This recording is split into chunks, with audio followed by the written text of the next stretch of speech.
네, 오늘은 가천대 문제 풀어보려고 합니다. 근데 사실 여기 있어서 너무 무시무시해가지고 뭐 안 할까 했다가 그래도 가천대가 가장 많은 인원을 뽑고 하니까 학생분들이 관심 많을 듯 해서 해보고요. 그 다음에 가천대는 전에 이제 영상에 올렸는데 다른 채널에서 그 관련된 관계자분이 나오셔가지고 이제 뭐 11문제 12문제 맞추면 대부분 합격한다. 이제 문제수 합격 커트라인 문제수도 알려주셨다. 그래서 대부분 11개면 맞추는데 가는데 국어 수학 비중이 8, 7 이렇게 가잖아요. 그죠? 수학 문제 비중이 상당히 높다. 그래서 수학 문제를 누가 맞추느냐 싸움이라고 생각이 들고 그 다음에 수원 수도까지 나오니까 미적분을 해서 맞춰서 12문제 뭐 둘 정도를 맞추는 분은 모든 학과에 있어서도 다 합격 가능성이 있을 것 같은 생각이 듭니다. 네, 그래서 수원수투를 누가 잘 정리하고 공부를 하느냐. 그래서 수학이 강점이 있는 친구분들이 가천됐으면 유리할 것 같고 다른 서울 지역 학교도 마찬가지로 수학이 한두 문제니까 또 그거에 당락이 결정되니까 여러분들 결국 인문 계열 친구분들도 수원수도 수학을 미루고 안 했던 친구들도 결국 해야지 기회가 변수를 만들 수가 있는 것이 되겠다. 근데 이제 늘 말하는데 그 최저도 고려하고 하니까 여러분들이 현실적으로 받고 있는 모의고사 점수 그걸 보고 근데 나는 논술 전형도 안정적으로 쓰고 싶다 해서 내가 모의고사 등급으로 봤을 때 수능까지 봤을 때 갈 수 있는 대학이지만 논술로도 쓰겠다 하는 전략도 뭐 나쁘지 않지만 이제 제가 주로 하는 친구들은 원래 일반 내신으로 못 쓰는데 논술로 도전을 하는 거니까 그런 친구들은 논술로 빡세게 하는 거고 근데 여기에 해당 안 되시는 분들 3대 내신 분들 있잖아요. 그죠? 그러면 논술로 도전하는 것도 가능하고 학종으로 질러보는 것도 가능하고 다 가능하기 때문에 변수가 가장 많고 선택이 어렵다. 그 선택에 대한 책임을 이제 또 본인이 져야 되고 하니까 그래서 이런 분들은 네 모의고사 그동안의 성적이라든지 내가 모의고사 수능을 볼 때 긴장을 할 것 같은지 안 할 것 같은지 이런 변수들도 좀 어느 정도 나의 본인 개인 성향이라든지 이런 것들도 객관적으로 고려를 해서 원서 접수를 어떻게 할지 고려를 하셔야 된다고 생각을 합니다. 네, 문제 보겠습니다. 첫째 항이 양수인 등비수열 첫째 항부터 n항까지 합을 SN이라고 하자. 그래서 등비수열 한 모양을 이렇게 뿅뿅뿅 했는데 이렇게 된다. 자, 등비수열의 일반항부터 등비수열의 일반항은 첫째 항 곱하기 아래 n-1제곱 등비수열의 합은 두 가지 r-1분의 첫째 항 곱하기 rn제곱 마이너스 1 또는 순서 바뀌어서 앞뒤 순서 바뀌어서 1-r 이렇게 할 때가 있죠. r이 1과 0과 1 사이에 있을 때 1보다 큰 모양일 때 이렇게 있다. 그래서 요거는 우리가 알고 있어야 쓸 수 있겠다라는 거. 자, 그래서 등비수열은 그러면 봅시다. 2, 4, 8, 16, 30 이렇게 가는 등비수열이 있다. 자, 첫 번째 항에서 두 번째 항 갈 때 얘는 두 번째 항은 첫 번째 항 곱하기 r이다. 자, 여기 있는 거 셋, 넷, 다섯 번째 항은 첫 번째 항 곱하기 r의 4제곱이다. 첫 번째 항을 기준으로 다섯 번째 항 갈 때 숫자 차이가 그러니까 항이 4개 차이가 나잖아요. 그러면 한 번 갈 때마다 r을 한 번씩 곱해서 r 4제곱한 모양이 되겠다 라는 겁니다. 오케이. 네. 요런 원리 기억을 하고 계셔야 되고요. 네. 자, 이건 무슨 뜻입니까? 첫 번째 항부터 10번째 항까지 해서 빼자. 첫 번째 항부터 8번째 항까지를 빼겠다. 그러면 8번째 항까지는 없어지고 9번째 항이랑 10번째 항이 남아있는 상태가 되겠죠? 같은 원리로 분모는 첫 번째 항부터 6번째 항까지 더한 거에서 첫 번째 항부터 4번째 항까지 더한 걸 뺀대.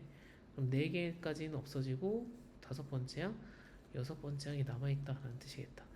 그럼 아홉 번째, 열 번째, 다섯 번째, 여섯 번째 이게 다 다른 모양이니까 우리가 요렇게 첫 번째 항 곱하기 공비 거듭제곱 모양으로 바꿔서 쓰겠다. 그럼 얘는 첫째 항에서 공비를 8번 곱해야 될 수 있는 거고 10번째 항이라는 것은 첫 번째 항에다 공비를 9번 곱해야 되는 거다. 자, 다섯 번째 항은 첫 번째 항에다 공비를 4번 곱해야 되는 거고 여섯 번째 항은 첫 번째 항에다 공비를 5번 곱해야 된다. 그래서 공통인수를 묶어내면 첫째 항이 둘 다 분모분자 있고 얘는 R8제곱까지 있죠. 그래서 R8제곱으로 묶어내면 1 플러스 R이라고 할 수 있겠고요. 저희는 R 4개씩까지는 꺼내 먹을 수 있겠다. 꺼내면 1 더하기 R이 되겠다. 1 더하기 R 통째로 약분되고 첫째 항 통째로 약분되고 R8제곱이랑 R4제곱 약분되면 R4제곱만 남게 되겠다. 그죠? 근데 그게 얼마라고 그랬냐면 R4제곱이 3이라고 나왔다. 와, 그러면 이걸 굳이 공비를 쓰자면 R이라는 것은 3의 4분의 1제곱이라고 우리가 할 수 있겠죠? 그죠? 혹은 마이너스 붙일 수도 있지만 네. 어쨌든 우리는 그거는 모르더라도 R 4제곱이 3이다라는 것까지는 이렇게 구할 수가 있겠다. 그죠?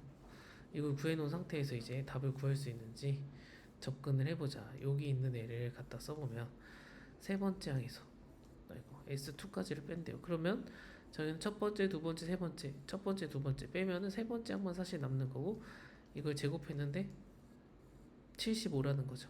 세 번째 항이라는 것은 첫 번째 항에다가 R을 2번 곱한 게 세 번째 항이다. 그걸 제곱했는데 75다. 그죠? 이걸 제곱하면 첫째 항 제곱 R의 4제곱이 75가 되겠다. 근데 R의 4제곱이 얼마라고? 3이라고 구했어요. 3. 그죠?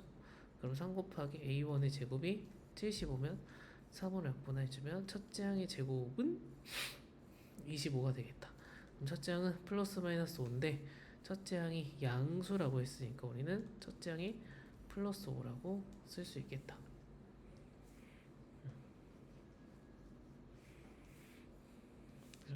그 다음에 이제 여기를 구하려면 두 번째 항과 여덟 번째 항을 곱하는데 두 번째 항도 이렇게 써보자. 첫 번째 항 곱하기 공비 여덟 번째 항도 첫 번째 항 곱하기 공비 1곱하 합치면 첫 번째 항의 제곱 아래 8제곱을 구하면 되겠다. 그죠? 그럼 봐봐요. 사실 첫 번째 항의 지금 제곱이 얼마예요? 25죠. 아래 8제곱이라는 것은 아래 4제곱을 제곱으로 바꿀 수 있다. 지수. 근데 아래 4제곱이 우리 3이잖아요. 그죠? 그럼 여기다 적용 9라고 할 수가 있겠다. 그러면 9, 4, 15, 4, 9, 2, 18 이렇게 우리가 구할 수가 있게 되겠다라는 거.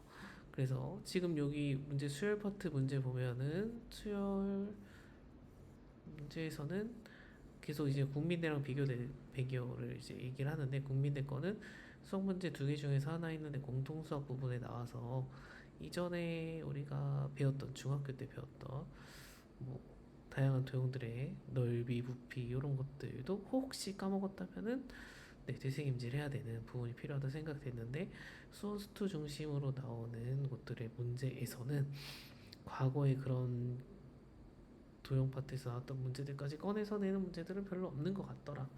네, 라는 생각이 듭니다.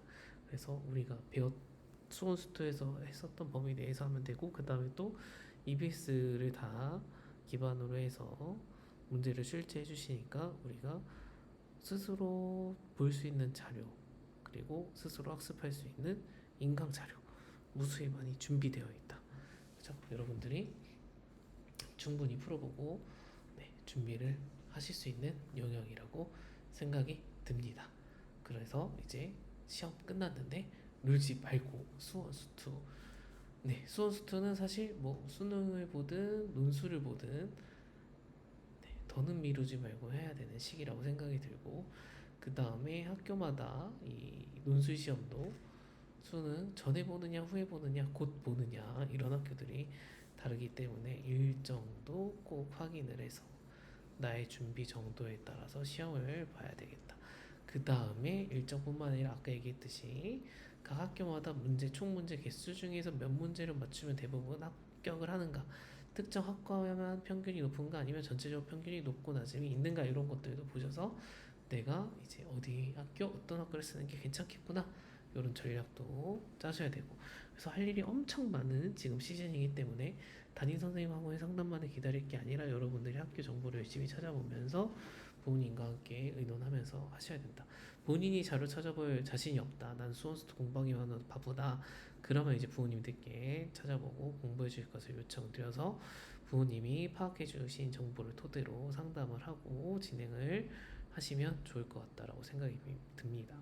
그래서 부모님들께서도 찾아볼 수 있는 자료와 채널들이 엄청 많으니 각 채널들 내용들 보고 분석하시면서 우리 자녀의 등급대에 대해서 잘 풀어서 설명해주는 곳들, 그 다음에 우리 자녀가 쓸 수 있는 등급의 학교에서 입학사정관분들이나 공식적인 자료 발표를 하고 있는 것도, 입학처에서 이야기하고 있는 요즘에 영상이나 그런 거 올라오거든요. 각 학교 대학교 입학처마다 유튜브 채널을 통해서 올려주니까 그런 것도 꼭 검색을 직접 유튜브에서 대학을 검색을 하셔서 대학교에 입학처 채널을 따로 운영하는 데가 있고 입학처 말고 그냥 대학교 유튜브 채널에 올라오는 데들도 있습니다. 그래서 네, 뭐 고대, 이대 등등등, 네, 서울에권에 있는 학교들이 이제 어떤 특정 지역에서 설명회 한 것들 영상들 그대로 녹화돼서 올라오고 하고 있기 때문에 네, 우리 자녀가 쓰려고 하는 대학에 해당하는 곳에 영상이 올라오는지, 그 다음에 혹은 근처에서 입학 설명회를 해서 내가 가서 볼 수 있는지 참석할 수 있는지 꼭 보시고 하셨으면 좋겠고, 대학교마다 또 입시 상담소를 운영을 하니까 개별적으로 또 상담 받을 수 있는 기회가 있다면 개별적으로 방문하셔서 상담을 더 구체적으로 받는 것도 좋은 전략이라고 생각을 합니다. 그래서 해야 될 게 굉장히 많은 시기이기 때문에 학생분들은 네, 논술은 사실 어느 정도 정했을 거 아니에요. 약수령 논술이나 인문 논술 뭘 할지. 그러면 지금 본인이 결정한 파트에 공부를 하시고 부모님들께서 열심히 학교 방문 통해서 자료를 수집하시는, 온 가족이 다 함께 입시에 뛰어드는 준비하는 시간들 되시면 네, 좋지 않을까. 자녀가 공부에만 좀 집중을 할 수 있도록 해주시면 좋을 것 같습니다. 네. 그래서 오늘은 가천대 이렇게 본 거 한 문제씩만 제가 보고 있어서 오늘은 이렇게 하고 마치도록 하겠습니다.